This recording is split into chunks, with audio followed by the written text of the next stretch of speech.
Dạ, Nam mô. Namo Shakyamuni Buddhaya. Dear respected Tay, dear brothers, sisters, and our lay friends, near and far. Before sharing, I like to wish the Mahasangha with a lot of peace in body and mind, with a lot of good health.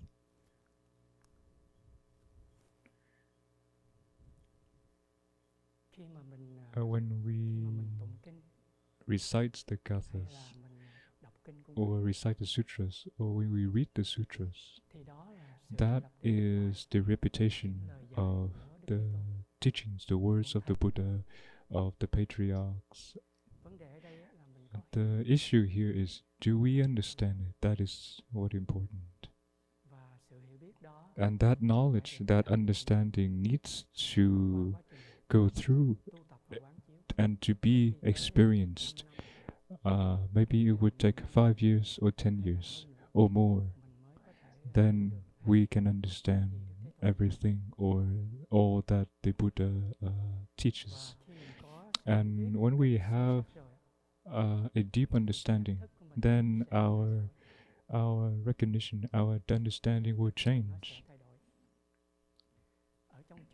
In the temple, in the monastery, the brothers or the sisters also work, also go to the markets, also cook and clean, just like a housekeeper, cleaning the bathrooms, cleaning the rooms, preparing rooms for guests, and work just like those who are out in the society. The difference is our way of looking at things, our understanding.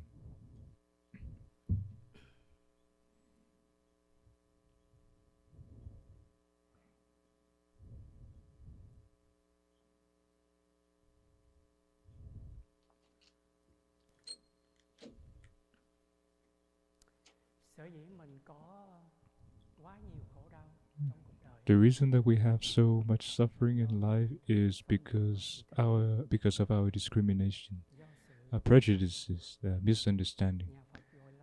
In Buddhism, it is called ignorance.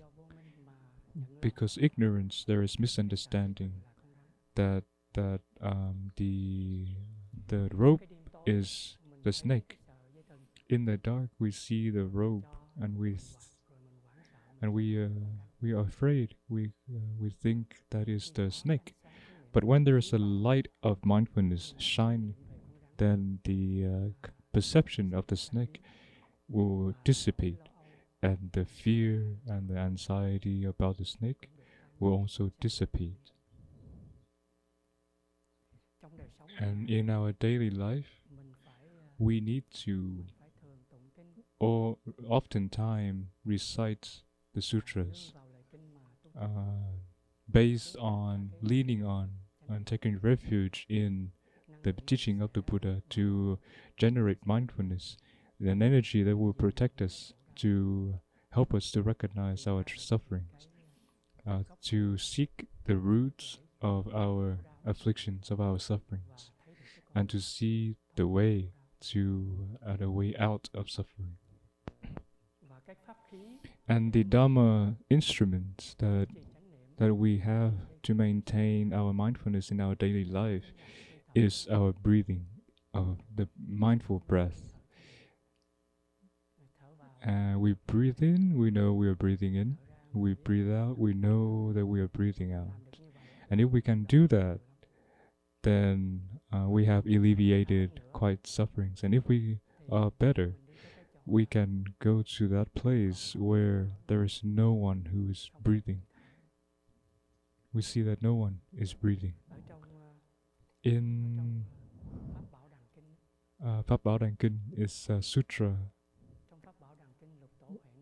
It's Huệ Năng, the patriarch. He said that when we sit, it's not the body is sitting, but the mind is the one who is sitting. he saw that sometimes the body is there, but the mind is somewhere else. The mind is not present for our body. And so he taught that when we sit, it means that our mind is sitting, not our body.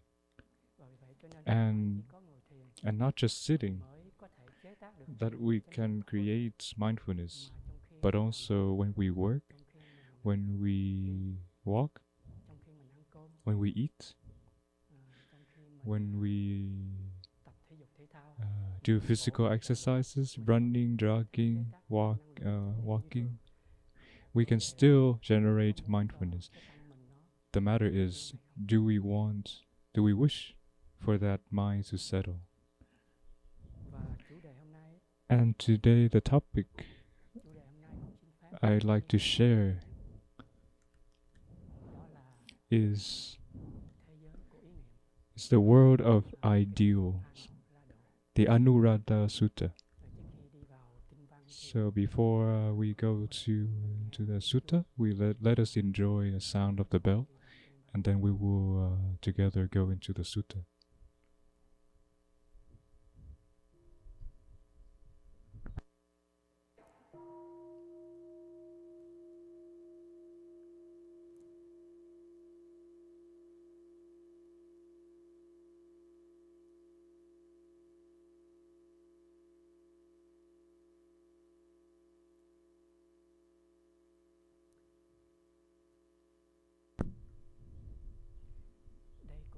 This is also an opportunity for us to sit together as a spiritual family to recite this sutra. So now we are going to the sutra. It's in the Anuradha Sutra. This is what I heard from the Buddha when he was staying not so far in the north of the Ganges. Right now, Anuradha was dwelling in a hermitage not too far from the Buddha. One day,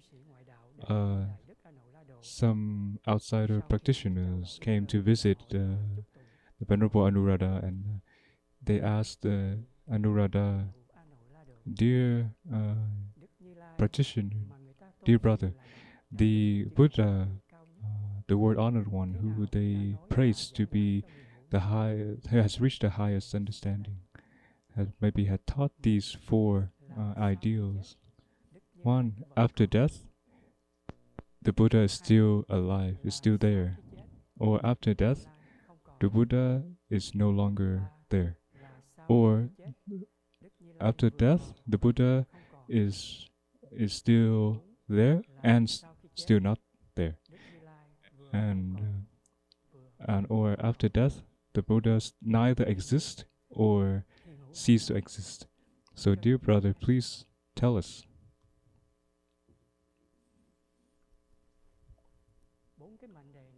These four categories in the sutras, usually called tứ cú, meaning the four philosophical or abstract, the four abstracts, about like the in Brahma, they believe that one is the things in the universe has to fall into one of these four categories. It exists and doesn't exist, or it neither exists or exists, or doesn't exist. So these four aforementioned categories are called the four abstracts. And where is reality then? We know that in the philosophers, they are always urging to find the reality. But in Buddhism, we cannot find reality using our analysis. We need to practice. We need to contemplate, to look deeply.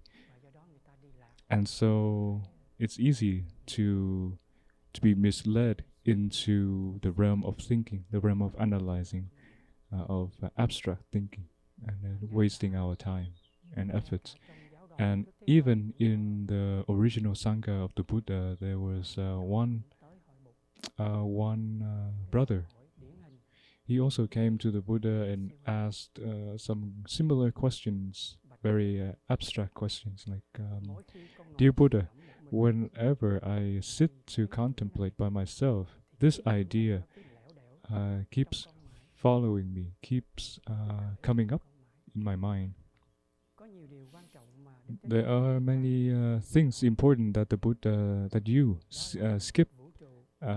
Mean, for example, if the universe is forever existing or not, if there is a limit in space for the limited space or unlimited space in the universe. Like when the Buddha passes, is he still here, or he is gone, or is he neither here or gone after his death? So these are the things that you haven't taught me.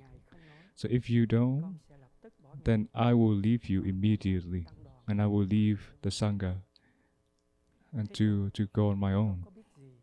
And the Buddha, and he said to the Buddha, please, if you know, and if you don't know, then please say so.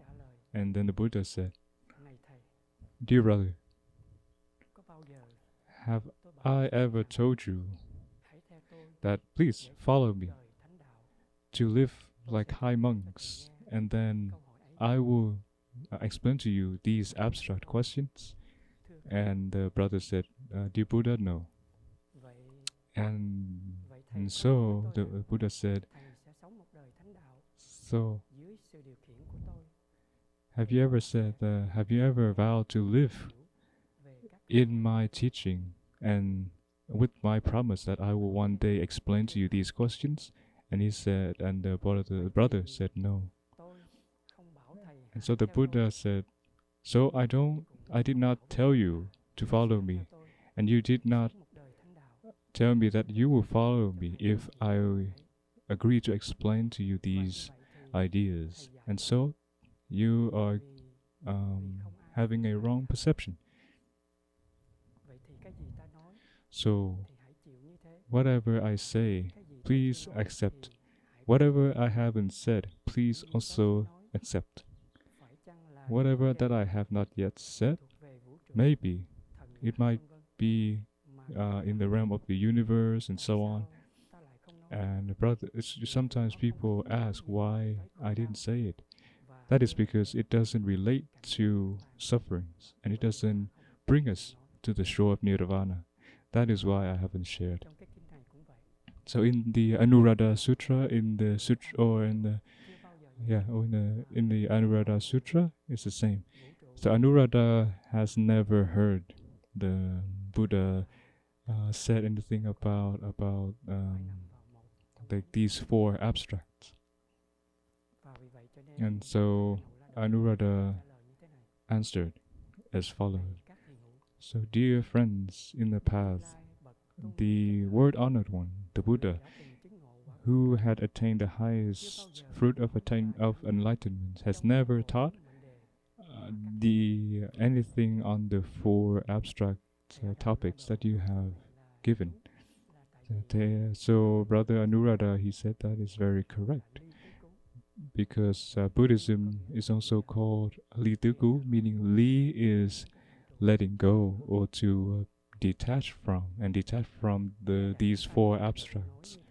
And hearing this, the fellow practitioners think to themselves, maybe this brother had just been ordained recently, or if he's been ordained for a while, he's kind of stupid, and or doesn't understand the teaching of the Buddha, so they left. And so after that, Brother Anuradha, he thought to himself that if this similar situation keeps on happening, then how can I answer in a way that it is true to reality? and not upsetting, not bringing a bad image to the Buddha. So he decided to go to the Buddha and then prostrated in front of him and asked him. And he recited what happened to the Buddha. And then the Buddha asked him, "Dear Anuradha, what do you think? Can you find the Buddha in this form? How? What do you think? Can you find the Buddha in this form? In form?" So Như Lai, or the well gone one, the word honored one, relating to the Buddha. So the Buddha is not just this body. Just like our body, his body will disintegrate after death. And so the well gone one, or the suchness, is what the Buddha is referring to, the Buddha nature, or suchness. Suchness is the wonderful reality that exceeds all ideals, even if those or concepts, even if those concepts are Buddhist concepts. And so to find suchness is to find the reality, to find the Buddha nature in each of us.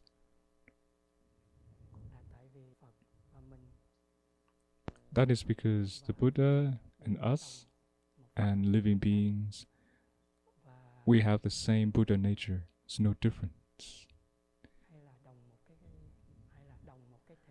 Or the same same nature.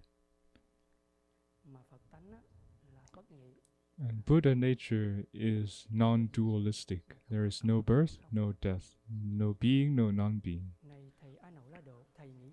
And so dear Anuradha, can you find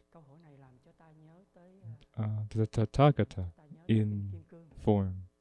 So this reminds us of the Diamond Sutra. There is a line like, seeking for me through form, seeking me through sounds, is the one who is walking the wrong path, who cannot see the Tathagata.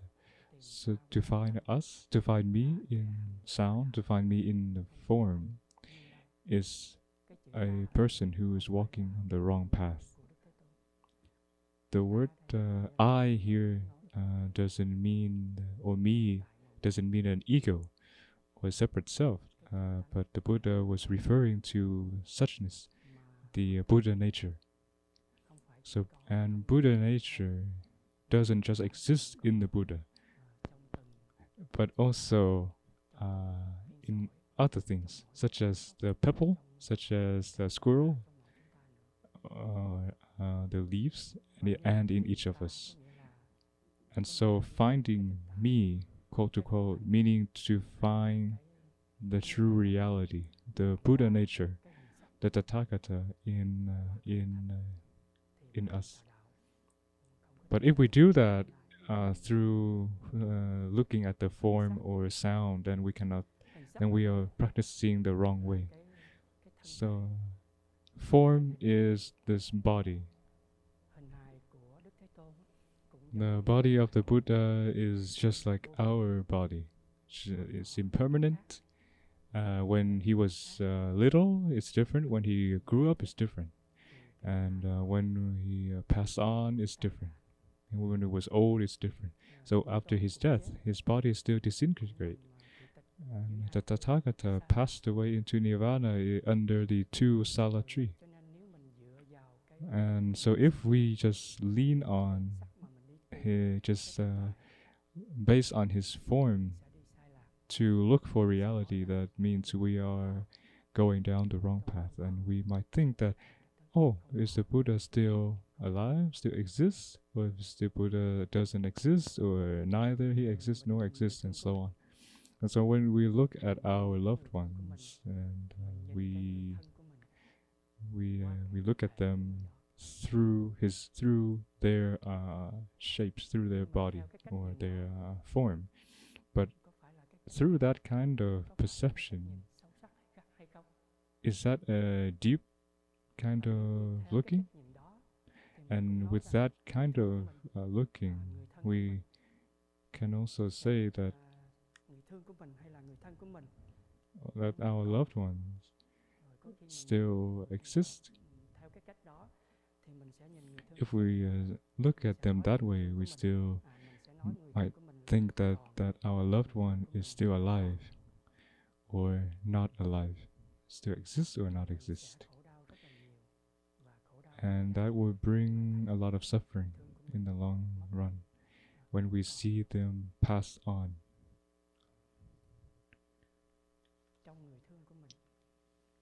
In our loved one, there is still something different, something more than just a form, and we are the same. We are not just this form, or we are something bigger, something larger, something deeper.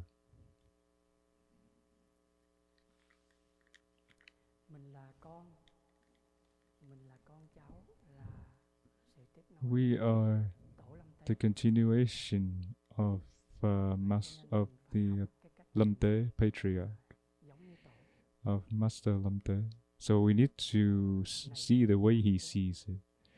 Like he said, dear fellow on the path, in each of us there is a true person, and that person usually go out, go in, go up and down on that pile of red flesh. So that is the insight of the patriarch. Like, dear friends, we see that in each of us there is a person, a true person, who usually goes in and out, back and forth on the pile of this red flesh. And so, where is that true person? Is he outside of us or inside of that pile of flesh? So the answer is we need to practice, to contemplate, to look deeply. We cannot use our analytical mind to find the answer, even if that is the right thinking.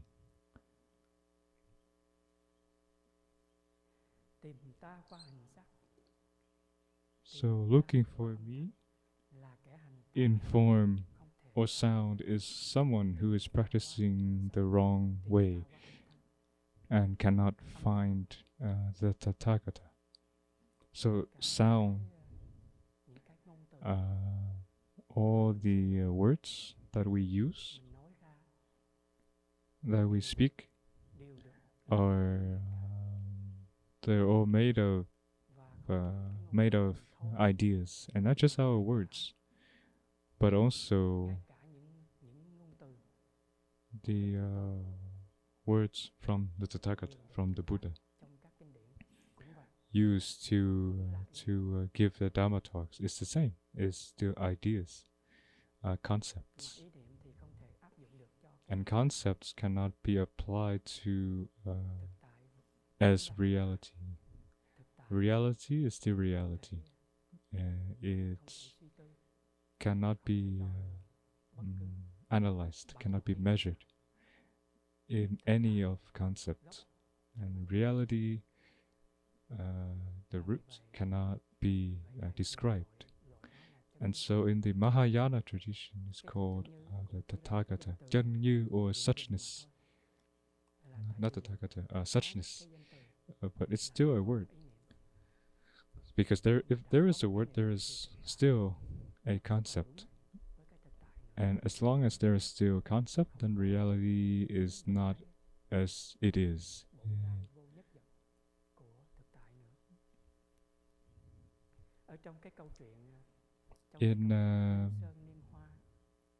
Linh Sơn in Nim Hoa is a story that where the Buddha took I think a lotus flower and in front of his disciples, and he didn't say anything. And Mahakassapa, he saw that flower and he received the message without any words, and he smiled. In general, the story goes one day on the Vulture Peak, just like usual, the Buddha was sitting in front of the Sangha and presenting, sharing his insights to teach the brothers. And so that day, the Buddha still sat in front of them, and in silence, he just took a lotus flower and held it up, and without saying anything, and he observed among the brothers, and he saw everyone. Everyone was kind of surprised and confused. They didn't know what the Buddha was trying to do. And after a while, he saw that only Mahakassapa he understood. He wasn't confused. He looked at the lotus flower, he looked at the Buddha, and then he smiled. And that is when he was passed. When the Buddha passed to him as a good disciple, a great disciple, deserving to be a patriarch, deserve to be a continuation of the path of realization.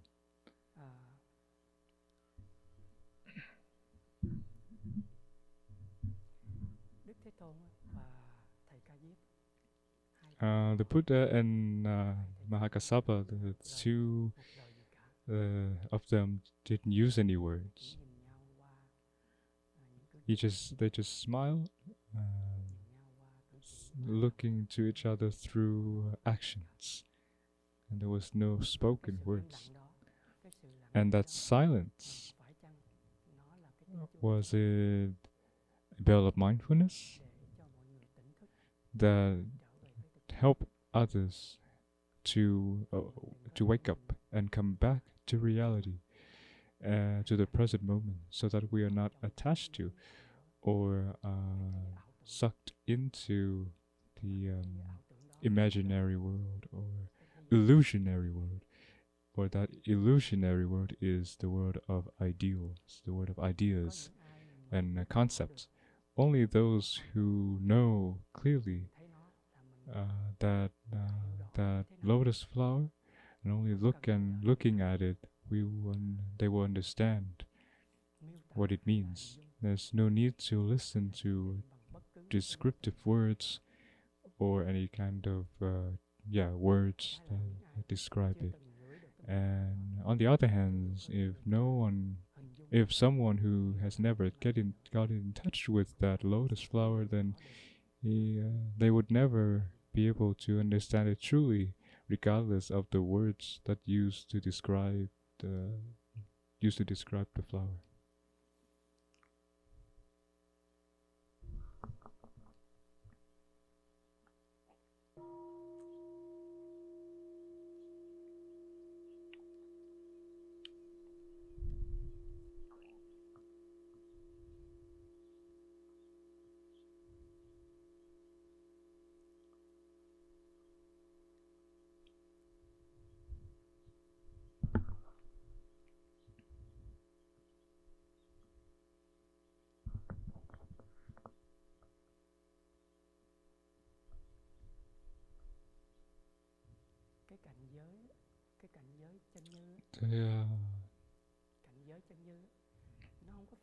The realm of suchness is not where words can be used to describe.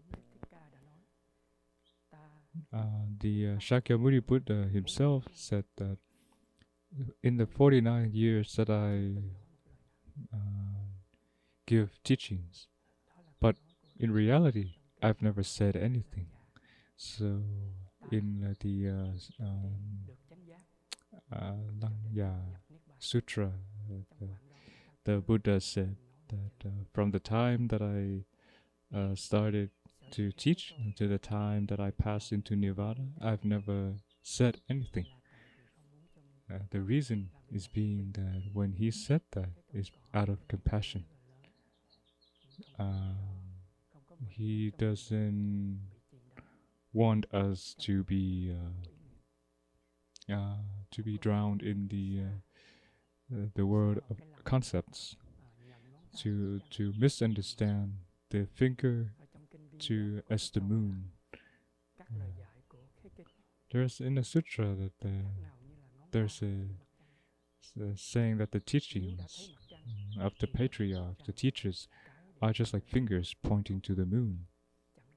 By realizing that these fingers are just pointing to the moon, but they are not the moon themselves, and all the words that the Buddha used to enlighten the Bodhisattva is just the same.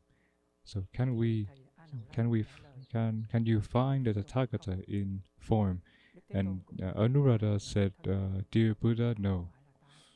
And the Buddha taught that this body is not me. This body is I am not this body. And so Anuruddha, he said it right away. So, dear Buddha, no.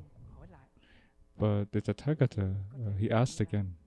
So can you find the Tathagata outside of form? Because that emptiness, like to say that no, you cannot find the Tathagata in form, can be misunderstood. And so it means that we cannot find the Buddha outside or inside of form. Form is only a part of the Buddha. And the Buddha is not all, it's just that form. So the first question, the Buddha showed us a part of reality. And the second question, he showed us another part of reality. And can you find the Tathagata in feelings, in consciousness, in emotions, and or can you find the Tathagata outside of feelings, consciousness, and then he said no, and then the five skandhas, the five aggregates, as sakta, form, feeling, perceptions, mental formations, and consciousness. So he was asking about the five aggregates. Can you find the Tathagata in feelings? And Anuruddha said no. And the Tathagata asked, can you find me outside of feeling? So there are two questions for each aggregate. So there are 10 questions in total. So to answer those 10 questions, there was one answer, is no. Dear Buddha, no. And now it's the conclusion of the Buddha. Dear Anuruddha, to find the Tathagata when he is still alive, then you cannot find him, let alone to find him after he passed. And so to find the Tathagata in these four abstracts, is that something that we can do? And Anuruddha said, dear Buddha, no. And so these four abstracts, idea, cannot be applied to describe reality. The reality exceeds these four abstracts. And the Buddha said, very good, Anuruddha. The Buddha has only taught about suffering and how to end suffering. And the first, this is the first kind of The first Dhamma talk of the Buddha is about the Four Noble Truths, about suffering, about the end of suffering, about the Four Noble Truths. And this sutra shows us that that Buddhist teaching is very practical, very realistic. And so, as a practitioner, as a lay friend, we shouldn't be caught in the illusionary thinking, in the discussion that contain abstract topics that waste our time in our life, because the Buddha stressed that he only taught about suffering and the path to end suffering. That's it. And if we practice and contemplate deeply, we see that all the words, all the language, ideas and concepts that we have in our head, including the four abstract thinking, then cannot be applied to see as reality, because it is beyond the world of reasoning. And so let us look at the ideas of being, of birth and death. We usually think birth is from nothing to something, something that was never a something before, and now it has become something. It was nothing before, and now it has become something. And same to us. Before birth, we were nobody, but now we have become somebody. But if we look deeply, we see that nothing that comes from nothing to something. For example, the piece of paper. A piece of paper doesn't come from nowhere or from nothing into a piece of paper. Before the piece of paper manifested as a piece of paper, it was already in the form of trees of the forest, because without the forests, how can we make papers?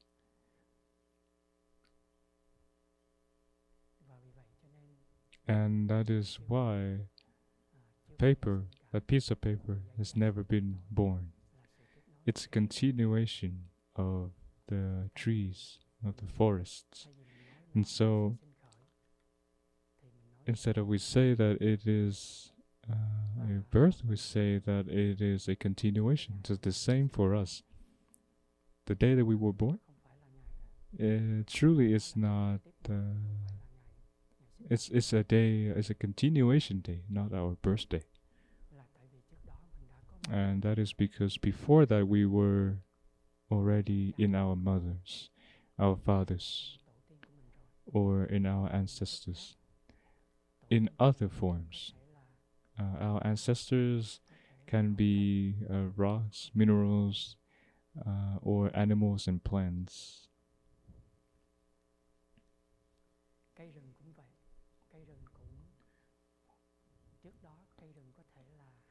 And plants is the same. Before forests, trees are the same. Before they are trees and forests, they could have been seeds, they could have been the clouds, they could have been the rain, and cause and conditions come together. All of that conditions come together, then the forest manifest. So trees have never been born. They are the continuations. And when we burn, for example, we burn a piece of paper, we don't see it. That doesn't mean that it has passed into nothing, becoming from something into nothing. When we burn the piece of paper, it has become clouds, smoke, ashes, and become earth, and that nourish the tree. And so the piece of paper cannot die. It cannot be born, and it cannot die. In the song No Coming, No Going, there's a line, because I'm in you and you are in me. That means like you and I are not separate selves. We're not different, or nor we are indifferent. Oh, nor we are different. So in the beginning, we have the idea that we are different, two different entities, and you have you, I have you in me. So in the beginning, we have the idea that we are different, you and I are different. But when we look deeply, we see that we are not different. We see that we inter-are, and in you there is me, and in me there is you, and seems like we see that you and I are one, but in reality, it's not just one. The reality is it exceeds the two, both concepts about same or different, about one or two. Just about the idea of living beings, and Buddha is like the fully enlightened one, and living beings are just still drowned in ignorance, and that is a discrimination, and this discrimination can lead to misunderstanding. The that is because in the historical dimension, in the ultimate dimension, then the living beings are already the Buddha, and in the sutra, there's Phật sinh bất nhị, meaning the Buddha and the living beings are not two. But to call them one is not correct, because again, reality exceeds the ideas of one or two, same or different. And there's no such concept that can exist independently outside of its opposite concepts. If there is a right, there is a left. If there is goodness, then there will be evil. If there is truthfulness, then there is wrong perception. If there is wisdom, then there's got to be something that is not wisdom, and that non-wisdom is ignorance. So the idea of wisdom is contradicting, or is the opposite of the ideas of ignorance, and so that is why the concept of peace cannot be separated from the ideas of war. As long as we still speak of war, there is still, as long as we still speak of peace, there is still war. And so, since we open our eyes into this world, has it ever been a time that there is peace in this world? If there is no war here, there will be war somewhere. If there is some time of peace, there will be war resumed, and in a greater magnitude. And peace is only present truly when our mind is calm, and when our mind is happy, when our mind is no longer drowned in the illusionary world, the world of concepts.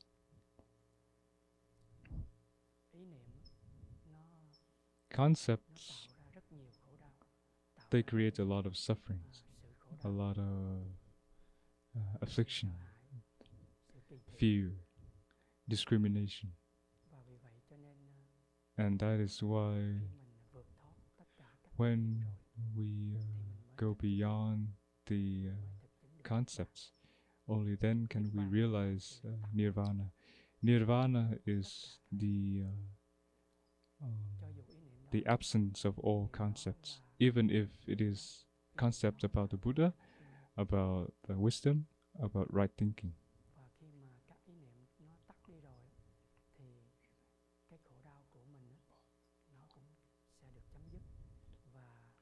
And so when our concepts is ended, then our ignorance is ended, and our sufferings will also end. Then when we're truly present, then we see that nirvana is the end of all concepts, the absence of all concepts. So before ending my sharing, I would like to thank you very much for the brothers, sisters, all the lay friends near and far. So thank you for listening.